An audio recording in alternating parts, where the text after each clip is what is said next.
Tutoriel stoichiométrie chimie secondaire 5. Donc, à la fin du tutoriel, tu devrais être capable de faire des calculs stoichiométriques sur des réactions chimiques, donc des équations, pour calculer le nombre de moles. Alors, première chose qu'on va faire, ça nous prend une équation. Alors, j'ai pris une équation de neutralisation.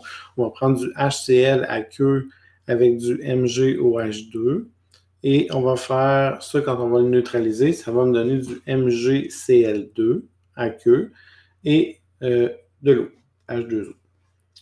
Alors, première étape que je veux faire, dans le fond, c'est que la question, c'est si je mets, je vais commencer par balancer mon équation. Alors, si je balance mon équation, peu importe la manière, l'important, c'est d'arriver au résultat. Alors, si on place 25 grammes de HCl dans mes réactifs, combien je vais obtenir de grammes de MgCl2. Alors, ce que je veux, c'est que je donne la quantité en grammes de réactifs de HCl que je mets. Je veux savoir combien ça va produire de sel. Alors, pour faire ça, la première étape, c'était de balancer l'équation, qui était l'étape préalable. Après ça, on doit convertir le 25 grammes de HCl en mol. Parce qu'on va toujours travailler en mol, ça va être beaucoup plus facile. Alors, je vais convertir 25 grammes de HCl en mol. Alors, je vais prendre la formule N est égal à M sur grand M. Et je vais dire 25 grammes est égal à, dans le fond, divisé par 36,45 grammes par mol. Ça va me donner 0,69 mol de HCl. Alors, ça, c'est ma première étape que je devais faire. Donc, 25 grammes, ça équivaut à 0,69 mol.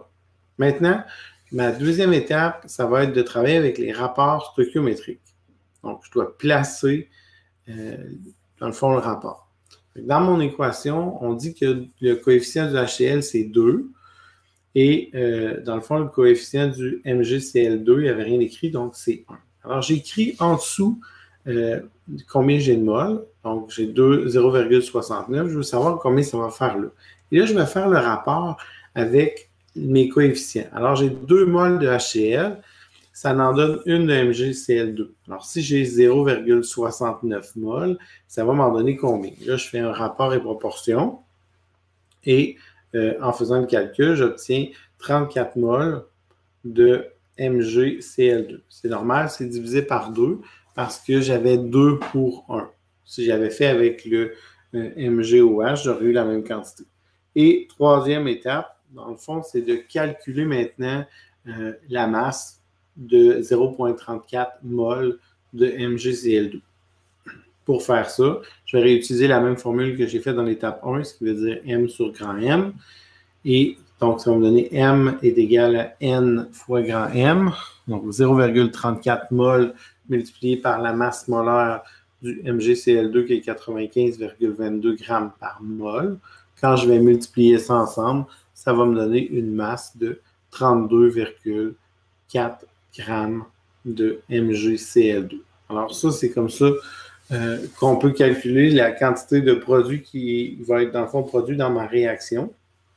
C'est de cette façon-là qu'on s'y prend avec des rapports stoichiométriques. Alors, quand on fait de la stoichiométrie, première chose à faire, c'est dans le fond de balancer notre équation. Ça, c'est la première étape qu'on doit faire. C'est l'étape préalable. Des fois, les équations vont être balancées.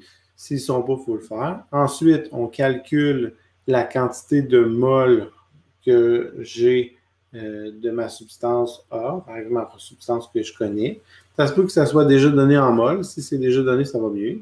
Ensuite, je fais les rapports stoichiométriques. Je fais mes comparatifs par rapport à mes coefficients de mon équation balancée. Si c'est 2 pour 1, 2 pour 3 ou 1 pour 1.